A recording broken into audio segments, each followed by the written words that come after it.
Assalamualaikum warahmatullahi wabarakatuh. Di video kali ini, aku akan memberikan informasi terkait pengumuman hasil ujian tahap 1 SPMB Politeknik Statistika STIS. Nah, bagi teman-teman yang ingin mengetahui informasi lebih lanjut untuk seleksi tahap kedua, ada baiknya teman-teman simak video ini sampai habis, karena aku akan menjelaskan lebih rinci terkait pengumuman yang disampaikan oleh pihak panitia.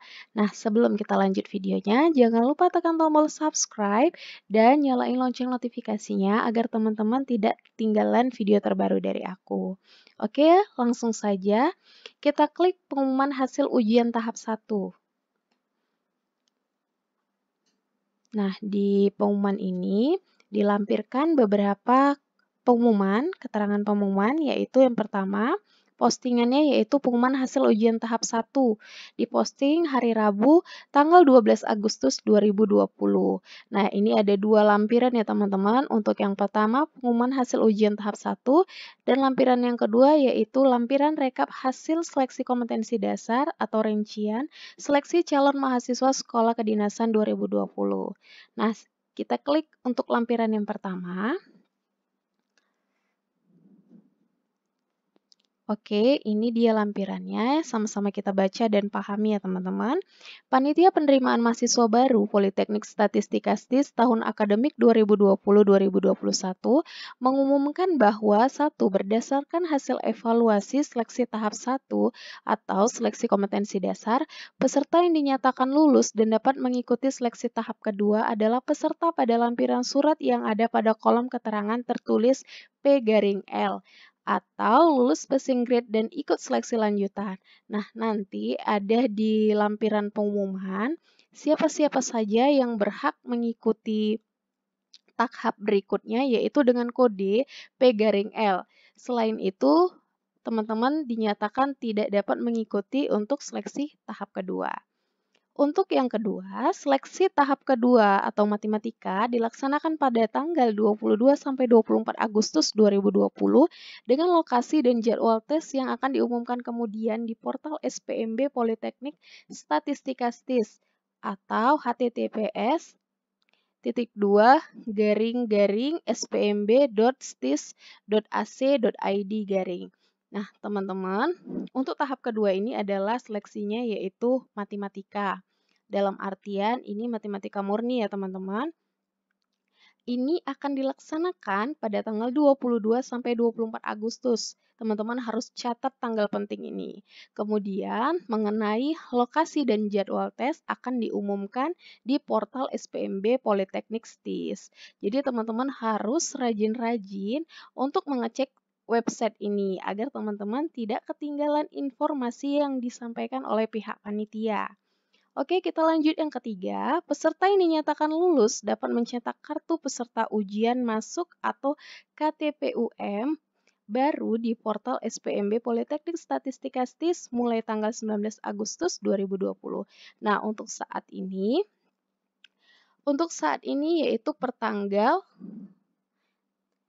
14 Agustus ini belum bisa dilakukan pencetakan kartu ya teman-teman. Jadi kartu dapat dicetak mulai tanggal 19 Agustus 2020. Jadi, silakan teman-teman catat tanggal 19 Agustus ini ya teman-teman, agar tidak lupa. Oke, kita lanjut yang keempat. Ketentuan bagi peserta seleksi tahap kedua, yaitu seleksi matematika, adalah sebagai berikut. Nah, ini ada beberapa ketentuan yang harus teman-teman penuhi. Oke, untuk yang A, sarapan atau makan siang di tempat tinggal masing-masing. Jadi teman-teman disarankan oleh pihak panitia untuk sarapan di rumah masing-masing atau di tempat teman-teman tinggal ketika teman-teman mengikuti seleksi. Jangan sarapan di luar rumah ya teman-teman, misalnya di warung atau di tempat makan. Teman-teman harus hindari. Yang kedua, hal-hal yang wajib dibawa oleh peserta. Silakan dicatat ya teman-teman. Yang pertama, kartu tanda peserta ujian masuk atau KTPUM terbaru. Itu ada di keterangan nomor 3 tadi. Kemudian, kartu identitas resmi peserta. Pastikan berfoto dan masih berlaku. Nah, kartu identitas resmi ini bisa seperti KTP, kemudian SIM, dan beberapa kartu identitas lainnya. Dengan syarat harus ada foto yang melampirkan wajah teman-teman. Yang ketiga, form asesmen protokol kesehatan diunduh dari website SPMBestis pada waktu pengumuman hasil tes tahap 1. Pastikan sudah diisi dan ditandatangani. Jadi nanti teman-teman cek di websitenya, yaitu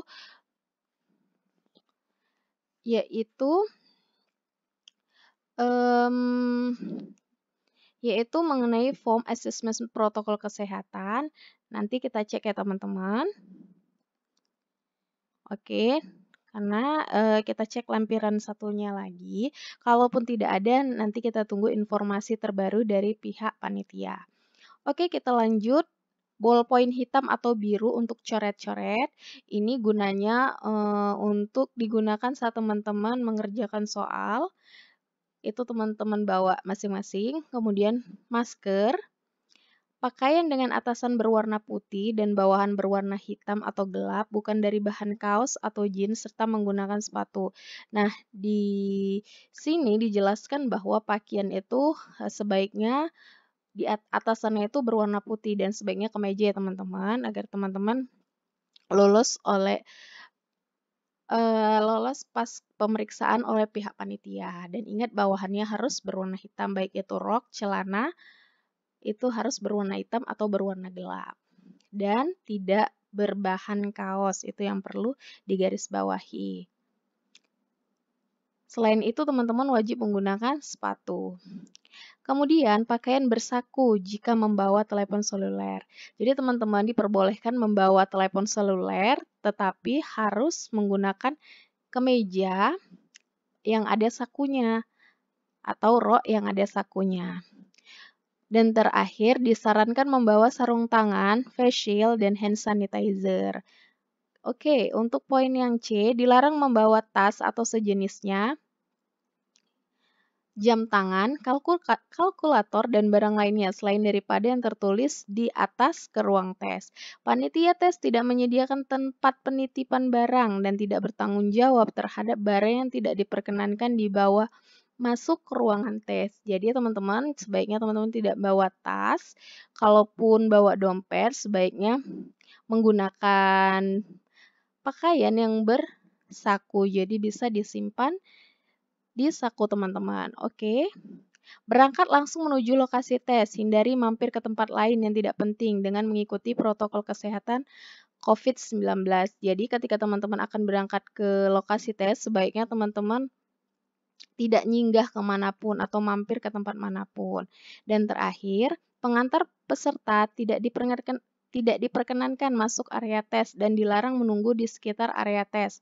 Panitia tes tidak menyediakan ruang atau tempat khusus untuk pengantar. Pengantar juga harus mengikuti protokol kesehatan atau COVID-19. Nah, teman-teman, nanti kan ketika teman-teman diantar oleh pihak keluarga, teman-teman hanya sampai di pintu masuk. Seperti teman-teman melakukan seleksi kompetensi dasar kemarin. Jadi teman-teman sudah memperkirakan ya, bahwa aksesnya tidak sampai ke lokasi ujian. Untuk yang kelima, peserta tidak mengikuti ujian tahap kedua dinyatakan gugur dan tidak dapat mengikuti tahap seleksi berikutnya. Sudah otomatis ya teman-teman, kalau teman-teman tidak datang, sudah dianggap gugur. Yang keenam, hasil ujian tahap kedua akan diumumkan pada tanggal 2 September 2020 melalui portal SPMB Politeknik Statistika STIS. Nah, nanti hasil dari tahap kedua ini akan diumumkan pada tanggal 2 September. Jadi silakan teman-teman catat tanggal penting ini. Dan yang terakhir, hasil keputusan panitia tidak dapat diganggu-gugat. Hal-hal yang tidak tercantum pada pengumuman ini akan ditentukan kemudian. Nah, mungkin ada tambahan pengumuman. Jadi, teman-teman harus rajin-rajin cek website spmbstis.ac.id. Oke, tertanggal 12 Agustus 2020 bertempat di Jakarta. Ditandatangani secara elektronik oleh Dr. Ernitri Astuti M. Med. Oke, Untuk lampiran kedua, akan kita bacakan ya teman-teman, dan kita pahami. Ini merupakan lampiran pengumuman hasil ujian tahap 1. Nah, mungkin ada beberapa teman-teman yang kurang memahami dari pengumuman ini. Maka, aku akan jelaskan ya teman-teman. Nah, ini lampiran pertama di halaman pertama, yaitu Politeknik Statistika STIS, jurusan D3 Statistika. Lokasi formasi, semua lokasi, dari Sabang sampai Merauke ya teman-teman. Jenis formasi P1, calon mahasiswa STIS D3. Oke. Nah, jumlah formasi itu yang dibutuhkan adalah 150. Nah, jumlah peserta yang mendaftar yaitu 447. Yang hadir 406, tidak hadir 41. Lulus passing grade murni sebanyak 265 orang. Persentasenya yaitu 65,27%. Lulus cadangan 141 dengan persentase 34,73%. Nah, nilai ujian tertinggi untuk formasi ini yaitu 420 dan yang terendah adalah 105. Sekarang kita cek berapa jumlah dari peserta untuk formasi D3 Statistika ini. Ingat, jumlah formasi itu kan 150. Kalau dia 3 kali lipatnya, yaitu sebanyak 450 peserta. Sekarang kita cek ya teman-teman. Jadi yang nomor 1 ini sudah diurutkan ya. Sudah diurutkan oleh pihak panitia. Yaitu yang nomor 1 ini tertinggi si Alifa Salsabila Mone. Jadi total dia itu 420, keterangannya PL. PL itu seperti keterangan di lampiran sebelumnya, yaitu pengumuman. Di lampiran pengumuman yaitu lulus, dia lulus passing grade dan berhak mengikuti tahap berikutnya. Sekarang kita cek ya teman-teman, apakah jumlahnya sebanyak 450. Kita cek.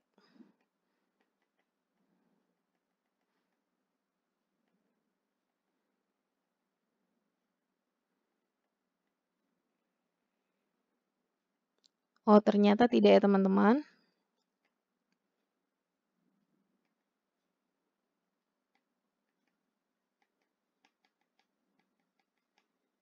Nah, ternyata peserta yang dinyatakan lulus itu sebanyak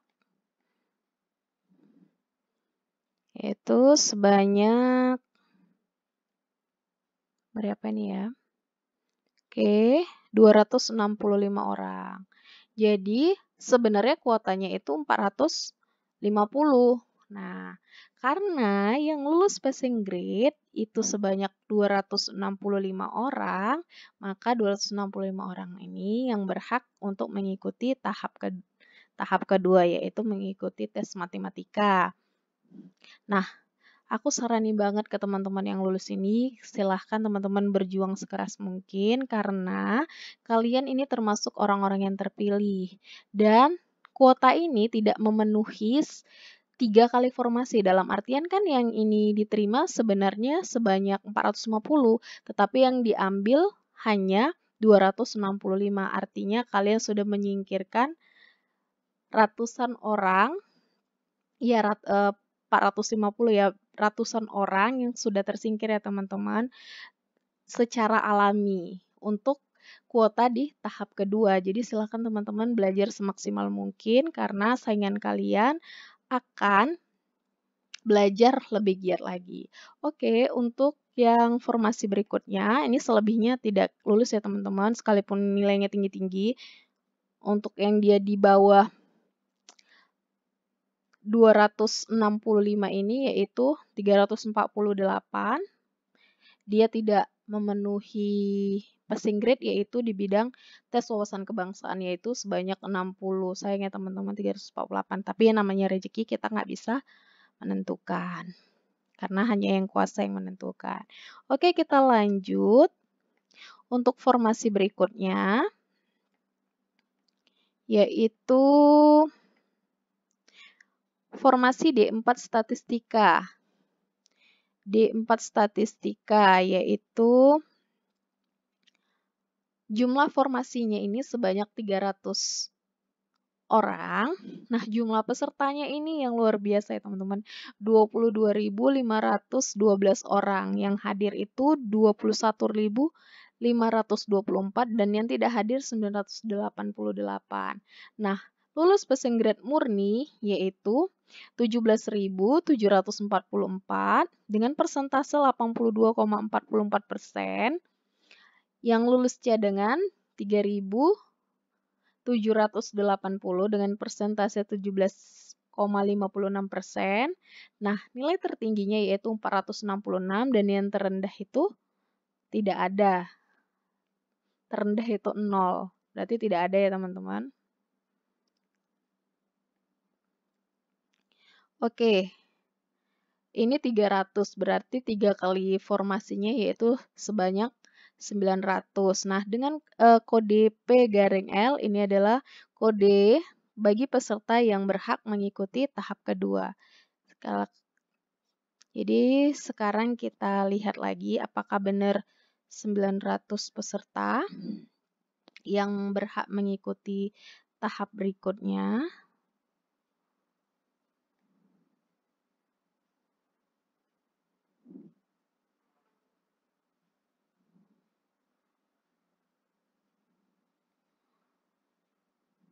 Oke, masalah jaringan ya teman-teman.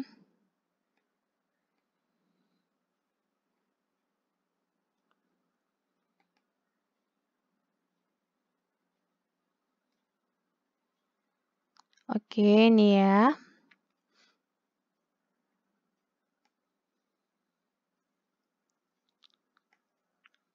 Kita cek dulu. Ini 689. Oke, ini terjadi masalah ya.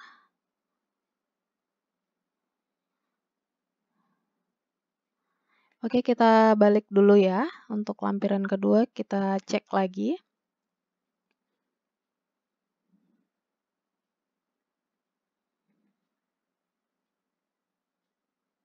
Kita cek lagi.